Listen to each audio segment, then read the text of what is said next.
Hello. आप सभी को मेरा प्यार भरा नमस्कार। मैं अभिषेक कुमार आप सभी लोगों का स्वागत करता हूं एक बार फिर आपके अपने इस ऑफिशियल यूट्यूब चैनल पर। तो आज हम जो चैप्टर आपके साथ पढ़ने वाले हैं दोस्तों, उस चैप्टर का नाम है हमारे त्रिकोणमिति, ट्रिग्नोमेट्री। अगर आप अच्छे लेवल के कॉम्पिटिटिव एग्ज़ाम की तैयारी करते हो तो ये चैप्टर काफ़ी इंपॉर्टेंट है। जैसे कि आप एसएससी में CGL level, CHSL level, CDS इस प्रकार के अगर एग्ज़ाम्स को टारगेट करके तैयारी करते हैं तो आपको बहुत ज़्यादा बेनिफिट मिलेगा और बहुत ज़्यादा इंपॉर्टेंट चैप्टर माना जाता है ये। इसको हम एकदम बेसिक से स्टार्ट करेंगे, एकदम शानदार तरीके से। छोटी से छोटी बात मैं आपको बताऊंगा और बड़ी से बड़ी बात, सारी बातें मैं आपको बताऊंगा। तो चलिए अब मैं बिना किसी देरी के स्टार्ट करते हैं चैप्टर को पढ़ना। ठीक है भाई।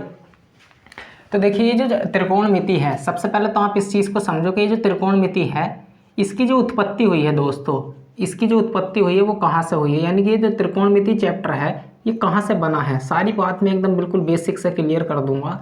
इसकी उत्पत्ति हुई है समकोण त्रिभुज से। किससे हुई है? इस त्रिकोणमिति चैप्टर की जो उत्पत्ति हुई है वो समकोण त्रिभुज से हुई है। बात एकदम क्लियर हो गई। यानी कि अगर आप त्रिकोणमिति को अच्छे तरीके से समझना चाहते हो, मैं बिल्कुल रोट इसकी जड़ पर काम कर रहा, बिल्कुल बिल्कुल जड़ से बता रहा मैं आपको। ठीक है, त्रिकोणमिति को कोई भी चीज़ बिल्कुल ऐसा नहीं कि मैं आपको एकदम बीच में से आकर बताना लग गया, स्टार्ट कर दिया बताना, ऐसा कुछ नहीं। तो ये जो त्रिकोणमिति है इसकी उत्पत्ति समकोण त्रिभुज से हुई है। तो दोस्तों अब आप समझ ही गए होंगे कि जो त्रिकोणमिति चैप्टर बना है ये समकोण त्रिभुज से बना है। तो इसका मतलब ये है कि अगर आप त्रिकोणमिति चैप्टर को अच्छे तरीके से समझना चाहते हो, अगर आप ट्रिग्नोमेट्री में पकड़ बनाना चाहते हो, तो सबसे पहला आपको इस चीज़ पर काम करना पड़ेगा, समकोण त्रिभुज, जिसको राइट एंगल ट्रायंगल कहा जाता है। तो मैं आप लोगों को सबसे पहले बताने की कोशिश करता हूँ समकोण त्रिभुज के बारे में। तो चलिए दोस्तों इसको समझते हैं कि समकोण त्रिभुज आखिर है क्या। तो देखो भाइयों, ये है हमारा समकोण त्रिभुज। ये क्या है? हमारा एक राइट एंगल ट्रायंगल है, समकोण त्रिभुज। समकोण त्रिभुज में जो एक कोण होता है वो 90 डिग्री का होता है। ये वाला जो एंगल है वो कितने का है? 90 डिग्री का। इसको डिफाइन भी कर सकते हैं आप। अगर आपसे कोई पूछता है कि भाई समकोण त्रिभुज को डिफाइन करो, तो आप कैसे कर सकते हैं कि एक ऐसा त्रिभुज जिसमें एक कोण 90 डिग्री का होता, एक कोण 90 अंश का होता, समकोण त्रिभुज कहलाता है। एकदम बात क्लियर। तो जो समकोण त्रिभुज होता है इसमें एक कोण 90 अंश का होता, तो ये वाला जो कोण है वो 90 अंश का है। अब आप सभी लोग इस बात को जानते होंगे कि त्रिभुज, त्रिभुज, तीन भुजाओं से त्रिभुज, त्रिभुज शब्द में जो है त्रि प्लस भुज, दो शब्दों से मिलकर बना है। यानी कि जो त्रिभुज की अगर मैं आपसे परिभाषा पूछता हूँ त्रिभुज की डेफिनेशन क्या है, तो त्रिभुज की जो डेफिनेशन है वो यही है कि तीन भुजाओं से बनी बंद आकृति त्रिभुज कहलाती है। तो आप बताओ, ये भी तो एक त्रिभुज है, तीन भुजाओं से बनी आकृति है, ये त्रिभुज है। और ये कैसा त्रिभुज है? यह है समकोण त्रिभुज। ठीक है, तो इसमें तीन भुजाएं हैं, समकोण त्रिभुज में तीन भुजाएं हैं। इन तीनों भुजाओं का एक स्पेशल नाम है, इनको हम अलग अलग नाम से जानते हैं। मैं मान के चलता हूं कि ये कोण मैंने क्या है मान लिया, मान लो कि ये कोण थीटा है। कितना है? थीटा। इसमें किसी भी दोस्त को हमारे कोई प्रॉब्लम नहीं होगी। तो देखो भाइयों, ये जो 90 डिग्री है ना, 90 डिग्री के जस्ट सामने वाली भुजा कर्ण होती है, कर्ण। इसको हम हाइपोटेनस भी बोलते हैं इंग्लिश में। ठीक है, इंग्लिश मीडियम के स्टूडेंट हो आप चाहे हिंदी मीडियम के स्टूडेंट हो, मैं आपको दोनों चीज़ें बताकर चलूँगा। ठीक है, ये जो कोण है 90 डिग्री का, तो ये जो समकोण है 90 डिग्री के जस्ट सामने वाली जो भुजा होती है इसको हम क्या नाम देते हैं? कर्ण, हाइपोटेनस। और ये जो एंगल है इसके जस्ट सामने वाली जो भुजा होती है इसको हम लंब कहते हैं, लंब। इसको इंग्लिश में बोलते हैं परपेंडिकुलर। और ये है हमारा बेस यानी कि आधार। ठीक है भाइयों, इस समकोण त्रिभुज में तीन भुजाएं थी, तीन भुजाओं से बनी आकृति थी ये। आप बोलोगे बिल्कुल। तो ये तीन भुजा हैं, इन तीनों भुजाओं को हम अलग अलग नाम से जानते हैं। एक भुजा को हमने नाम दे दिया कर्ण का, एक भुजा को नाम दे दिया हमने बेस आधार का, और एक भुजा को नाम दिया हमने किसका? लंब यानी कि परपेंडिकुलर का। ये बात आप समझ गए होंगे। देखिए, जो कर्ण होती है ना, ये 90 डिग्री के जस्ट सामने वाली भुजा होती है और ये सबसे बड़ी भुजा होती है। समकोण त्रिभुज में जो सबसे बड़ी भुजा होती है वो हमारी कर्ण कहलाती है। और ये जो लंब और आधार है, लंब और बेस, परपेंडिकुलर और ये बेस जो है वो आपस में चेंज होते रहते हैं। अगर आप ये वाला एंगल लेते हो तो इसके जस्ट सामने वाली भुजा लंब है। अगर आप ये वाला एंगल लेते हो तब ये बेस बन जाएगा और ये क्या बन जाएगा? लंब, परपेंडिकुलर। बात यहाँ तक कि एकदम क्लियर हो गई होगी। अगर मैं इसकी सोल्व करने की बात करूँ तो इसको सोल्व करने के लिए एक पाइथागोरस प्रमेय है, उसका काम में लेते हैं हम पाइथागोरस प्रमेय को। समकोण राइट एंगल ट्रायंगल को सोल्व करने के लिए हम पाइथागोरस थ्योरम को काम में लेते हैं, पाइथागोरस प्रमेय। ये पाइथागोरस प्रमेय क्या है इसको भी आप समझ सकते हैं। देखिए दोस्तों, पाइथागोरस एक मैथमेटिशियन हुए, काफ़ी अच्छी इन्होंने चीज़ें बताई मैथ के अंदर। तो ये जो मैथमेटिशियन है पाइथागोरस, इन्होंने ये एक प्रमेय बनाई थी। ये जो प्रमेय थी वो पता क्या थी, वो ये प्रमेय थी कि जो कण का स्क्वायर होता वो बराबर होता है लंब के स्क्वायर प्लस आधार के स्क्वायर के। ये बात पाइथागोरस साहब ने हमें बताई थी, यानी कि इसको प्रूफ भी करा था उन्होंने। तो अगर आप किसी भी राइट एंगल ट्रायंगल यानी कि समकोण त्रिभुज को सोल्व करना चाहते हो तो समकोण त्रिभुज को सोल्व करने के लिए हम ये पाइथागोरस प्रमेय का यूज़ करते हैं। ये जो थ्योरम है ये पाइथागोरस मैथमेटिशियन ने दी थी, उन्हीं के नाम पर इसका नाम पाइथागोरस प्रमेय है। ठीक है, पाइथागोरस थ्योरम है। इसको इंग्लिश में इस प्रकार से याद कर सकते हैं आप, हाइपोटेनस का स्क्वायर इज इक्वल टू होता परपेंडिकुलर का स्क्वायर प्लस बेस का स्क्वायर। इंग्लिश मीडियम वाले बच्चे इस प्रकार से इसको याद कर सकते हैं। ये जो पाइथागोरस प्रमेय है काफ़ी इंपॉर्टेंट प्रमेय है, ठीक है, जो कि पाइथागोरस साहब ने दी थी। इसको भी आप समझ गए होंगे। वो अलग बात है, इसको कैसे प्रूफ करना वो मैं आपको बाद में बता दूंगा बातें सारी। फिलहाल के लिए आप इतना ध्यान रखिए। बोलो दोस्तों, यहाँ तक की बात एकदम क्लियर, बहुत बढ़िया। अब देखिए, ये जो त्रिकोणमिति होती है हमारी, इस त्रिकोणमिति में टोटल 6 रेशियो होते हैं हमारे। टोटल कितने रेशियो होते हैं? 6। त्रिकोणमिति में टोटल 6 रेशियो होते हैं, 6 त्रिकोणमिति अनुपात हैं हमारे। टोटल 6 त्रिकोणमिति अनुपात हैं। हम इनको 6 त्रिकोणमिति अनुपात कौन कौन से हैं वो भी मैं आपको समझा देता हूं। और लास्ट में आपको मैं एक बात भी बताऊंगा कि 6 त्रिकोणमिति अनुपात ही क्यों होते हैं हमारे, 7 क्यों नहीं होते, 8 क्यों नहीं होते। इन सारी बातों को मैं आपको बिल्कुल बताऊंगा। ठीक है भाई, तो मैं आपको बताना चाहता हूं कि जो 6 त्रिकोणमिति अनुपात होते हैं हमारे मैथमेटिक्स के अंदर वो कौन कौन से होते हैं। तो देखिए, साइन थीटा मान लेता हूँ मैं, वैसे हाँ ये एंगल मेरा थीटा है ना, थीटा मान लेता हूँ मैं। Sine theta, cos, tan, cot theta, sec theta और ये है हमारा कोसेक थीटा। बात एकदम क्लियर। तो दोस्तों, ये 6 त्रिकोणमिति अनुपात होते हैं हमारी जो त्रिकोणमिति है, ट्रिग्नोमेट्री चैप्टर है, उसमें टोटल 6 त्रिकोणमिति अनुपात होते हैं। 1 2 3 4 5 6, ये टोटल 6 त्रिकोणमिति अनुपात होते हैं। साइन, कोस, टेन, कोट, सेक, कोसेक। इनको हम त्रिकोणमिति अनुपात क्यों बोल रहे हैं ये भी बताएंगे हम आपको, और ये टोटल 6 के होते हैं इस बात को भी बताएंगे हम आपको। आप कंटिन्यू वीडियो को देखते रहिए, 1% भी दिक्कत नहीं होगी आपको। तो साइन थीटा जो होता है ना, ये होता है लंब बटे कर्ण। ठीक है, इंग्लिश में लिख सकते हैं perpendicular upon hypotenuse. Cos theta क्या होता? कोस थीटा होता हमारा आधार बटे कर्ण, यानी कि base upon hypotenuse. Tan theta जो होता वो किसका क्या होता? लंब बटे आधार, यानी कि परपेंडिकुलर अपॉन बेस।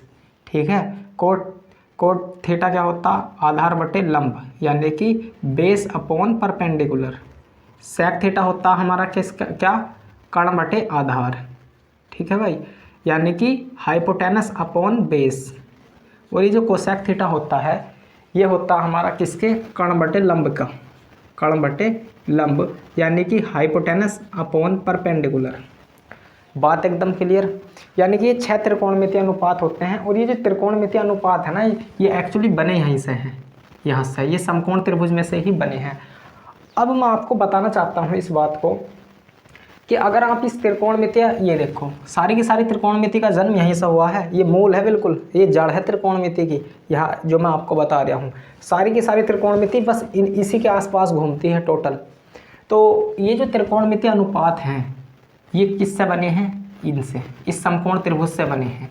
अब आप मुझे बताओ कि जो समकोण त्रिभुज होती है उसमें टोटल कितनी भुजाएं होती? आपका जवाब होगा समकोण त्रिभुज में ना टोटल 6 भुजाएं होती, 3 भुजाएं होती। एक लंब होता, एक कर्ण होता और एक आधार होता है या नहीं होता है? आप बोलोगे बिल्कुल ये होता है। तो आप मुझे ये बात बताइए कि लंब, कर्ण और आधार, ये 3 चीज़ आपको दी गई हैं समकोण त्रिभुज में, तो ये 3 ही चीज़ होती हैं। ठीक है, समकोण त्रिभुज में क्या होती? ये 3 चीज़ें होती हैं। अब आप इन तीनों चीज़ों का क्या है रेशियो लीजिए, यानी कि कहने का मेरा मतलब ये है लंब, कण और आधार, तीन चीज़ आपको दी गई हैं। बिल्कुल, अब आप तीन चीज़ से क्या चीज़ बना, कितनी चीज़ें बना सकते हो आप, इन तीन चीज़ों से रेशियो लीजिए। जैसे कि साइन थीटा है, ये टोटल 6 त्रिकोणमितीय अनुपात होते हैं, ये टोटल 6 त्रिकोणमितीय अनुपात है। क्या नाम है इनका? त्रिकोणमितीय अनुपात। त्रिकोणमितीय अनुपात क्यों कह रहे हैं इनको? पता है आपको क्यों कहते हैं हम इसको? जैसे कि साइन थीटा है, साइन थीटा क्या होता है? लंब बटे कण। ये लंब बटे कण को क्या मैं ऐसे नहीं लिख सकता? लंब रेशियो कण, बिल्कुल लिख सकते हैं। यानी कि जो साइन है ना, साइन ये लंब और कण का रेशियो है। लंब और कण का जो रेशियो है वो हमने क्या नाम दे दिया उसको? Sine theta. तो ये सारे के सारे रेशियो ही तो है एक प्रकार का, तो इसलिए इनको नाम दिया गया है त्रिकोणमितीय अनुपात। ये एक प्रकार का क्या है? अनुपात है। अगर मैं आपसे पूछता हूँ, ये आप ये मान लीजिए कि ये जो रेशियो है, सपोज करो ये रेशियो है, रेशियो की टोटल कितनी फॉर्म होती? 3/5।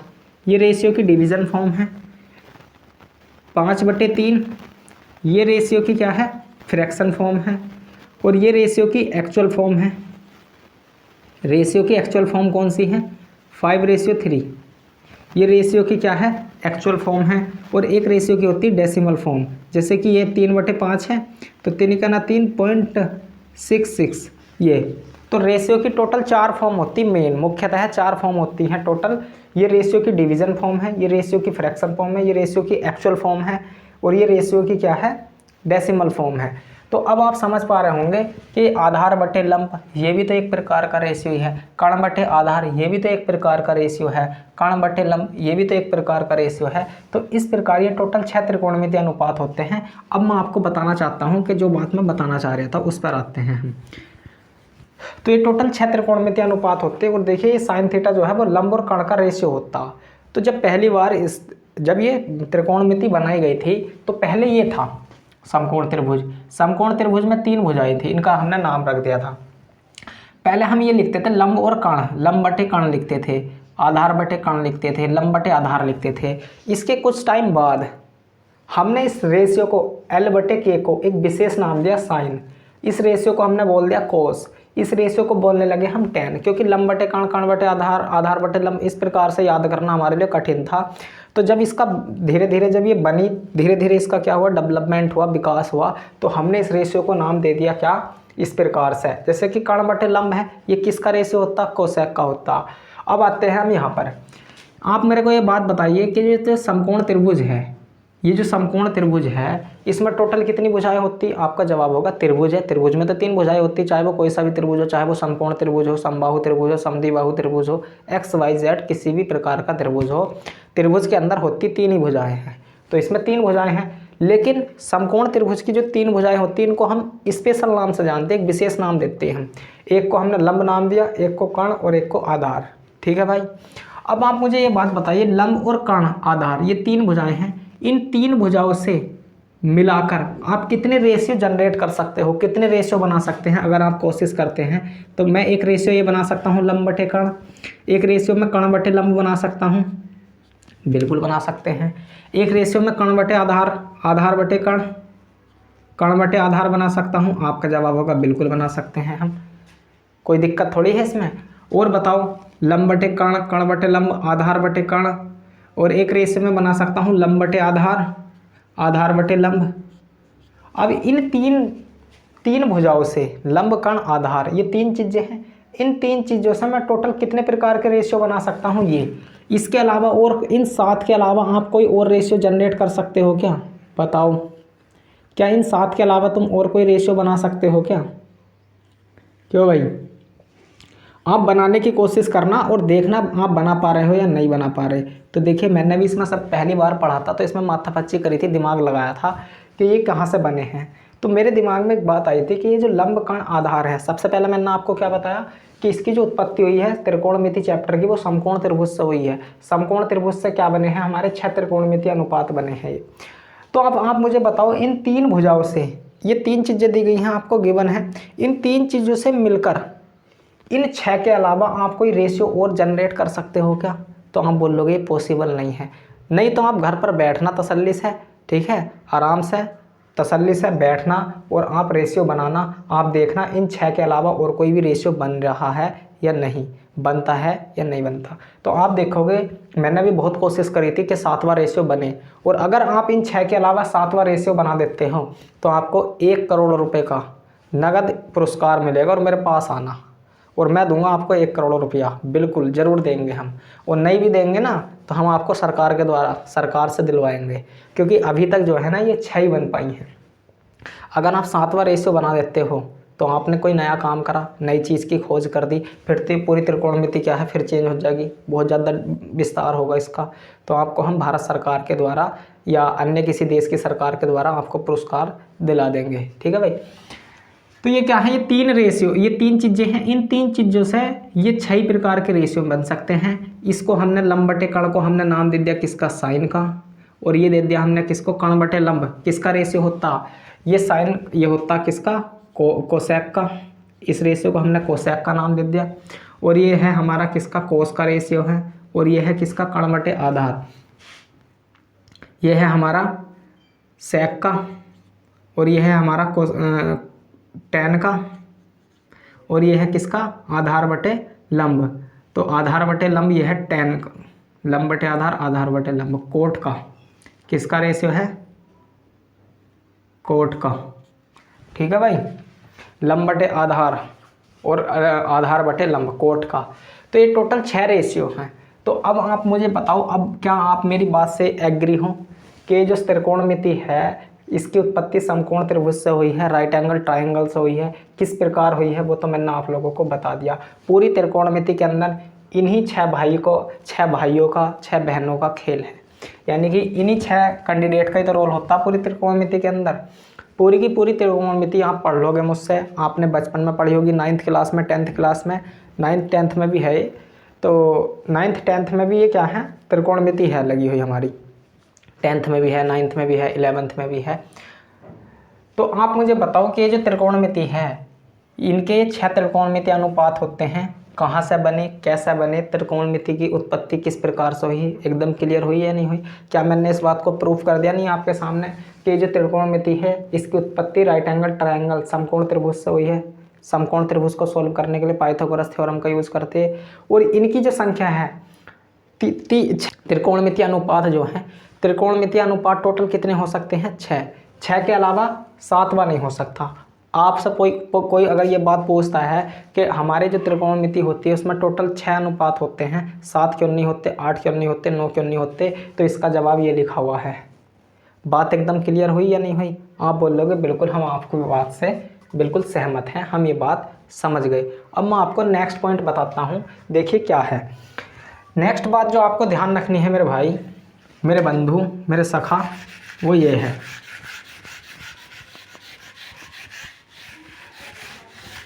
क्या है देखो, इसमें एक बात है और वो क्या है पता है। हमने देखा कि साइन थीटा जो है वो लंब बटे कण का, यानी कि लंब और कण का रेशियो है। Sine theta is equal to लंब बटे कण होता, cos theta is equal to आधार बटे कण होता, tan theta is equal to लंब बटे आधार होता, cot theta is equal to आधार बटे लंब होता, sec theta is equal to कण बटे आधार, cosec theta is equal to कण बटे लंब। ये सारी चीज़ आपको याद करनी है, इसके अलावा कुछ याद मत करना तुम त्रिकोणमिति के अंदर, बस ये याद कर लेना, क्योंकि सारी चीज़ें यहीं से बनी हैं, ये तो आपको याद करनी पड़ेगी। और मैं ऐसी उम्मीद करता हूँ कि आप लोग को भी ये चीज़ें याद होंगी, स्कूल लेवल पर आपने इन चीज़ों पर ध्यान दिया होगा।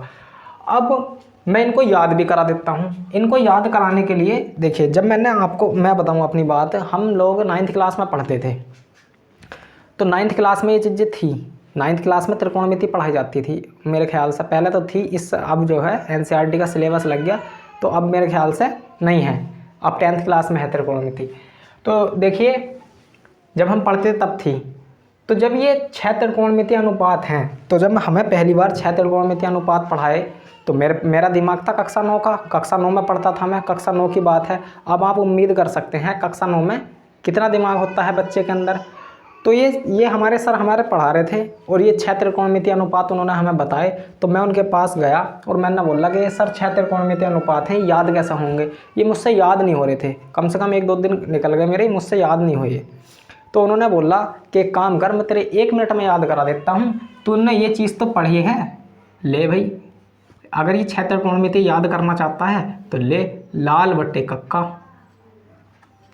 मैं बोल रहा ये क्या है, तो बोले सुन ये क्या है, पूरी बात बताएंगे हम, क्यों चिंता कर रहे आदमी अभी ले। तो ये हमारे 9th के टीचर थे, उन्होंने हमें ये बात बताई थी कि इन्हें को, क्योंकि मैं तो परेशान हो गया था, मैं बहुत पूछता था भाई टीचरों से क्वेश्चन वगैरह। तो ये लाल बट्टे कक्का, उन्होंने मुझे ये फॉर्मूला बताया लाल बट्टे कक्का, और इधर लिख दिया इन्होंने क्या, साइन, यहाँ लिख दिया कोस, और यहाँ लिख दिया टेन, यहाँ लिख दिया कोट, और यहाँ लिख दिया सेक, और यहाँ लिख दिया कोसेक। और फिर बोला कि देख साइन थीटा है, मैं बोला हाँ है, लंब बट्टे कर्ण, लंब बट्टे कर्ण, कोस है आधार बट्टे कर्ण, कोस आधार बट्टे कर्ण, टेन लंब बट्टे आधार। मैं बोल रहा हूँ गुरुजी ये तो बहुत बढ़िया बात है, मज़ा आ गया इसमें से। तो जब उन्होंने मुझे ये चीज़ बताई तो मैं हो गया खुश, मैंने कहा था बहुत बढ़िया, अब तो मैं याद कर लूँगा। फिर भी बोले पता क्या, कि जब तुम एग्ज़ाम हॉल में जाओगे ना तो आपको क्या करना है, याद करना है। जैसे ही तुम एग्ज़ाम हॉल में जाते हो तो आपको पहले एंट्री भरनी है, नाम पता लिखना है, सारा लिख ले। नाम उम लिखने के बाद आपको क्या करना है, एक पेज पर, रफ पेज पर जिस पर तुम रफ कार्य करोगे, वहाँ जाकर लाल बट्टे कक्का बना लेना तुरंत, क्योंकि आपको पता है त्रिकोणमिति का सवाल आएगा ही आएगा। तो जब भी तुम त्रिकोणमिति का सवाल सोल्व करो, तुरंत लाल बट्टे कक्का लिख कर बैठ जाना आराम से। जैसे ही चैप्टर आता है, जैसे ही क्वेश्चन पेपर आएगा आपके सामने, लाल बट्टे कक्का देखना और सोल्व कर लेना, आंसर आ जाएगा। इंग्लिश मीडियम वाले बच्चे इस प्रकार से याद कर सकते हैं, क्या, बद्रीलाल, क्या है, बद्री प्रसाद हर हर बोले,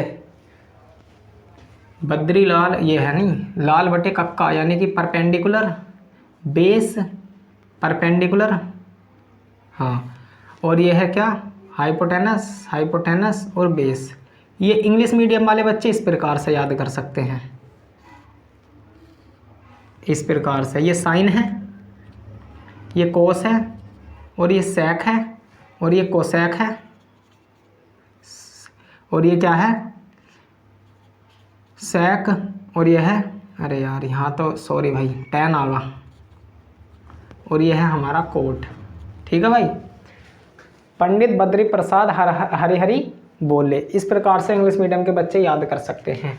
बोल लो यहाँ तक कि 6 त्रिकोणमिति अनुपात कैसे याद होंगे, बात एकदम क्लियर हुई या नहीं हुई? आप बोलोगे बिल्कुल क्लियर हुई। तो आप एक बात बताइए, यहाँ आप चीज़ एक नोटिस कर पा रहे होंगे कि जो साइन थीटा का रेशियो है वो तो लंब बटे कर्ण है। साइन थीटा का रेशियो क्या है, लंब बटे कर्ण। और यहाँ देखिए कोसेक थीटा का रेशियो कर्ण बटे लंब, यानी कि साइन का उल्टा। ये दोनों तो एक दूसरे के अपोजिट हैं, एक दूसरे के अपोजिट हैं या नहीं है? बिल्कुल हैं। कोस, और ये देखो कोस का क्या है, आधार बटे कर्ण, ये देखो कर्ण बटे आधार, यानी कि कोस और सेक एक दूसरे के उल्टे हैं। सेक और कोसेक क्या है, एक दूसरे के उल्टे हैं। टेन और कोट एक दूसरे के क्या हैं, अपोजिट हैं। बोल लो बात से आप मेरी सहमत हो या नहीं हो? रेशियो चेक कर लो आप चाहे, या यहाँ देख लो।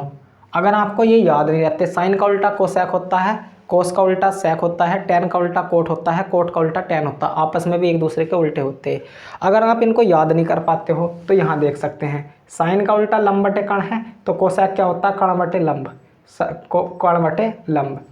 कोस क्या होता है, आधार बटे कर्ण, सेक क्या होता है, कर्ण बटे आधार, यानी कि साइन का उल्टा कोसेक होता, कोस का उल्टा सेक होता, कोट का उल्टा टेन होता, सेक का उल्टा कोसेक, आपस में उल्टे होते। तो मैं ये चीज़ लिख सकता हूँ कि नहीं लिख सकता, क्या, कि sine theta is equal to होता 1/कोसेक कोसेक थीटा के। ठीक है, या आप अगर कैची गुणा भी करते हो, क्रॉस मल्टीप्लाई करते हो, तो cosec theta is equal to 1/साइन थीटा भी लिख सकते हैं हम। और अगर आपके सवाल में कहीं भी सेक थीटा दिखाई देता है, सेक थीटा, क्या, सेक थीटा, तो आप उसको 1/कोस थीटा भी लिख सकते हैं ज़रूरत पड़ने पर, और कोस थीटा की जगह 1/सेक थीटा भी लिख सकते हैं। टेन थीटा को आप क्या लिख सकते हैं, tan theta is equal to होता 1/कोट थीटा के। बात एकदम क्लियर है या नहीं है? बिल्कुल है। तो ये हमारे क्या होते हैं, एक दूसरे के व्युत्क्रम होते हैं। अब आप इसको अगर सोल्व करते हो तो sine theta into cos theta is equal to 1 भी लिख सकते हैं। साइन थीटा, अरे यार सॉरी भाई sorry, sine theta into cosec theta आ गया, sine theta into cosec theta is equal to 1। अब यहाँ से आप निकाल सकते हैं, कोसेक की वैल्यू 1/साइन थीटा, साइन थीटा की वैल्यू 1 कोसेक थीटा होती। तो ये चीज़ भी आप लोगों को बिल्कुल ध्यान रखनी है, अच्छे से आप नोट्स बनाकर पढ़ लीजिए। ऐसी सिस्टमेटिक चीज़ें आपको कहीं भी मिलेगी नहीं जल्दी से। ये सारी चीज़ें हर कोई इतना बेसिक नहीं बताता, आते हैं सीधे क्वेश्चन सॉल्व करते हैं, काम ख़त्म। किसी की समझ में आता है आओ, नहीं आता कोई बात नहीं, जो कि ठीक भी है भाई। अगर आप ग्रेजुएशन कर मतलब अगर आप कॉम्पिटिटिव एग्ज़ाम्स की तैयारी कर रहे हो तो जो टीचर्स पढ़ाते हैं वो ये चीज़ मान कर चलते हैं कि आपने 12वीं तक पढ़ाई की है, और ये सारी चीज़ें किस क्लास की हैं, 12वीं क्लास की हैं। लेकिन मैंने फिर भी आपको बिल्कुल बेसिक से स्टार्ट कर दिया, क्योंकि ये बहुत सारे चैप्टर जब हम स्कूल में भी पढ़ते थे, बहुत सारे स्टूडेंट को त्रिकोणमिति समझ में नहीं आती थी, पिटते थे। हम तो कभी नहीं पिटे भाई त्रिकोणमिति चैप्टर में, बहुत अच्छी त्रिकोणमिति थी मेरी स्कूल में भी। तो इसको आप समझ गए होंगे, इतनी बातें समझ पाए हो या नहीं समझ पाए? आप बोलोगे समझ गए हम। अच्छा, अगर आप ये पूछते हो कि sine theta is equal to 1 cosec theta क्यों होता है, इसको भी मैं आपको बता सकता हूँ, इसको भी एक्सप्लेन कर सकते हैं। अब आप मुझे एक बात बताओ, साइन थीटा होता लंब बटे कण होता? हाँ बोलोगे बिल्कुल होता है। अब मैं इसको 1 साइन थीटा लिख सकता हूँ, 1 साइन थीटा लिख सकता हूँ या नहीं लिख सकता? बिल्कुल लिख देंगे। जब मैंने इस वाले पक्ष को उल्टा करा है तो इसको भी करना पड़ेगा मुझे, कण बटे लंब। इस वाले पक्ष को भी मैंने उल्टा कर दिया, व्युत्क्रम कर दिया, इस वाले पक्ष का भी व्युत्क्रम कर दिया। तो अब आप मुझे बताओ ये जो कण बटे लंब रेशियो है ये किसका है? तो आपका जवाब होगा कण बटे लंब रेशियो जो है ये किसका है भाई? देखो यहाँ पर कण बटे लंब किसका रेशियो है? कोसेक का। तो 1 साइन थीटा की जगह मैं कोसेक थीटा नहीं लिख सकता? दिख रहा नहीं दिख रहा, चलो मैं इधर को लिख देता हूँ। तो इसकी जगह पर हम क्या कोसेक थीटा लिख सकते हैं क्या नहीं लिख सकते? बोलो बिल्कुल। तो इसको आप अच्छे से बेहतरीन तरीके से मैंने आप लोगों को बताया। एक बार मैं क्विक रिवीजन दे देता हूँ, अगर आप समझ गए हैं तो बोलो। किसी को भी कोई दिक्कत? हाँ भाई समझ में आया नहीं? नोट कर ले जल्दी बैठ के, या चल वीडियो में देख के कर लिए घर जाकर, ठीक है? यूट्यूब पर तो कर ही देंगे अपलोड इसे। चलो इसमें देखो त्रिकोणमिति में क्या है। सबसे पहले मैंने आपको बताया त्रिकोणमिति की उत्पत्ति कैसे हुई है। त्रिकोणमिति की उत्पत्ति समकोण त्रिभुज से, राइट एंगल ट्रायंगल से। समकोण त्रिभुज क्या था? ये समकोण त्रिभुज था, ठीक है भाई। समकोण त्रिभुज में 3 भुजाएं होती, तीनों को हमने एक स्पेशल नाम दिया, एक विशेष नाम दिया, लंब कण आधार। बोल लो एकदम बात क्लियर। टोटल 6 रेशियो होते हैं, त्रिकोणमिति अनुपात होते हैं हमारे त्रिकोणमिति के अंदर। ये 6 भी क्यों होते हैं उसका भी मैंने आपको रीज़न बताया है, विद रीज़न बात करता हूँ मैं। तो मैंने उसका भी रीज़न बताया, ठीक है, कारण बताया कि त्रिकोणमिति अनुपात 6 ही के होते हैं, 7वां क्यों नहीं होता। फिर मैंने आपको बताया जब पहली बार ये त्रिकोणमिति बनी थी तो लंब बटे कण आधार बटे कण लंब बटे आधार इस प्रकार से लिखा जाता था। लेकिन जैसे जैसे धीरे धीरे समय बीतता गया तो इनको हमने नाम दे दिया, इस रेशियो को हमने कोसेक का नाम दे दिया, इस रेशियो को हमने साइन का नाम दे दिया। बोलो बात क्लियर।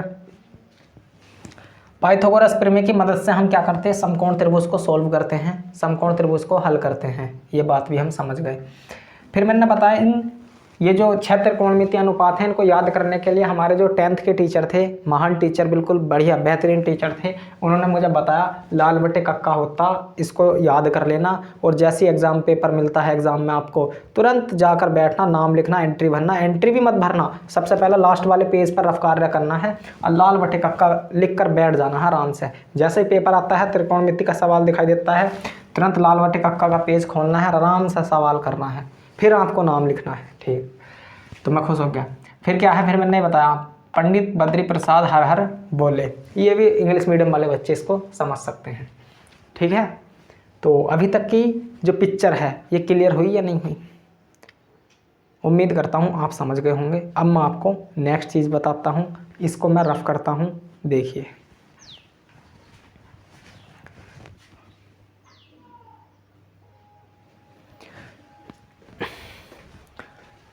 हाँ जी, तो बात यहाँ तक के क्लियर हो गई थी, हुई या नहीं हुई? क्लियर है। अब मैं आपको कुछ बातें और नेक्स्ट लेवल की बताता हूँ।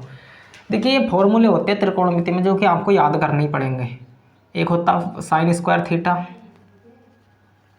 Plus cos square theta is equal to होता 1।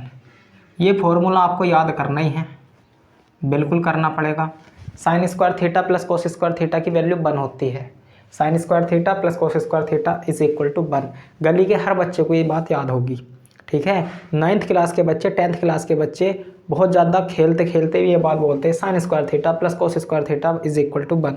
ये बात ध्यान रखनी है आपको, ठीक है। मेरे पड़ोस में एक बच्चा रहता, 9th क्लास में है, उसकी भी चीज़ याद है। एक दिन वो खेल रहे थे, बहुत सारे बच्चे थे, 3-4 बच्चे, और वो मिलकर क्या है कर रहे, sine square theta plus cos square theta is equal to 1, sine square theta plus cos square theta is equal to 1।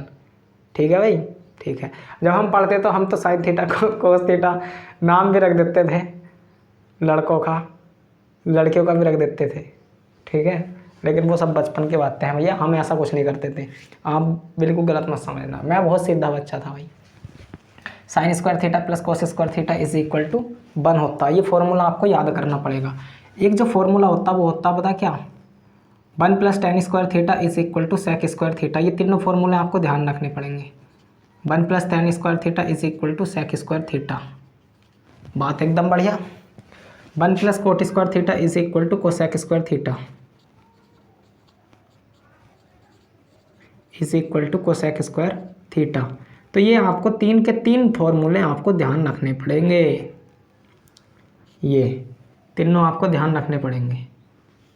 अगर आप त्रिकोणमिति समझना चाहते हो, जीवन में कुछ हासिल करना चाहते हो, मेहनत करना चाहते हो, अगर ज़िंदगी में कुछ हासिल करोगे भैया तो जिद्दोजहद तो करनी पड़ेगी।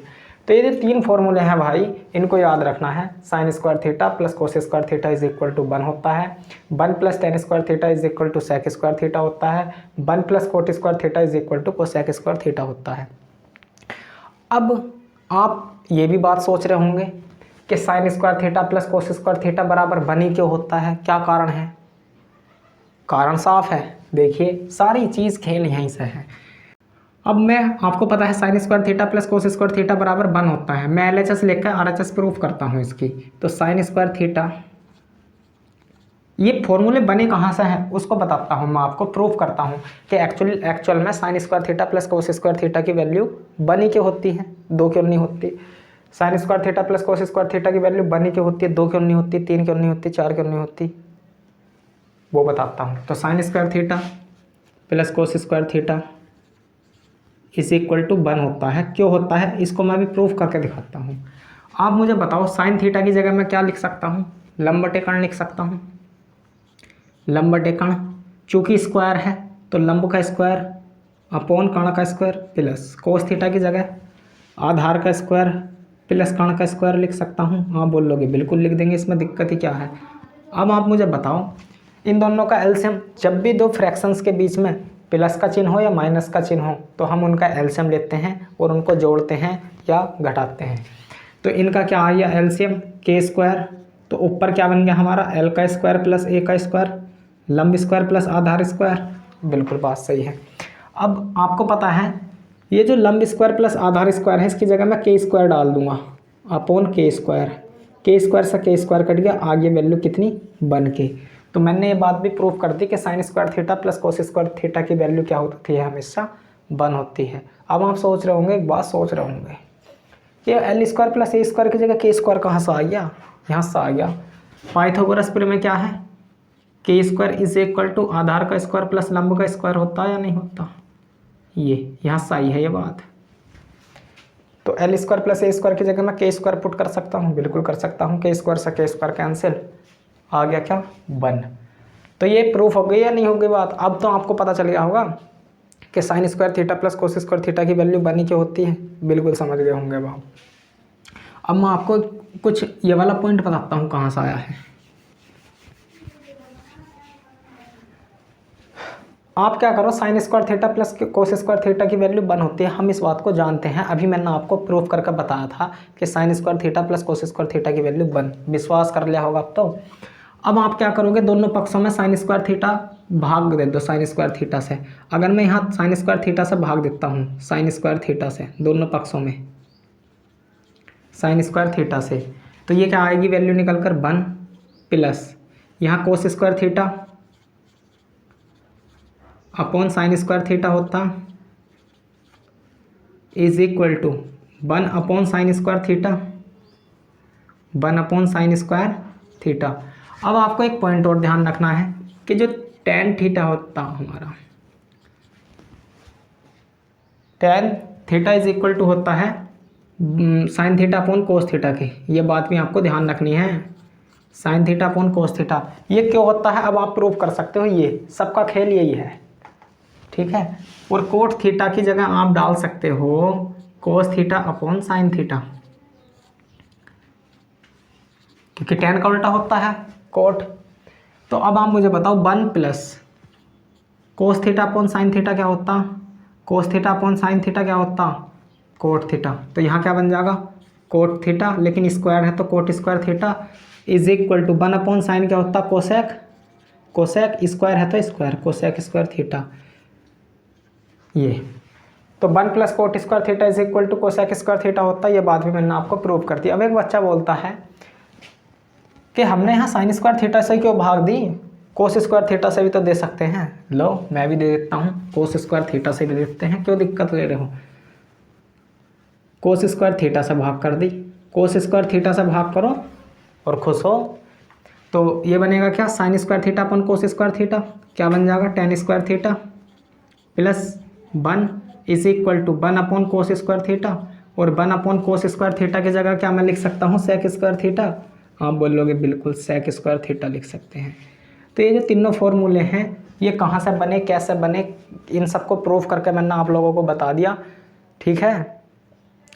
बोल लो तो ये तीनों फॉर्मूले काफ़ी इंपॉर्टेंट हैं, बहुत ज़्यादा इंपॉर्टेंट है, वेरी वेरी इंपॉर्टेंट है। आज की क्लास जो थी वो बिल्कुल बेसिक की, और हर चीज़ को मैंने आपको बताया है, प्रूफ करके बताया है, विद रीज़न बताया है। इस क्लास ने आपका मैथ पढ़ने का नज़रिया ज़रूर चेंज करा होगा। अगर आप इस प्रकार से मैथ पढ़ोगे आपका मैथ में इंटरेस्ट डेवलप होगा। काफ़ी इम्पोर्टेंट चैप्टर है ये, और काफ़ी बेहतरीन सब्जेक्ट माना जाता है मैथमेटिक्स।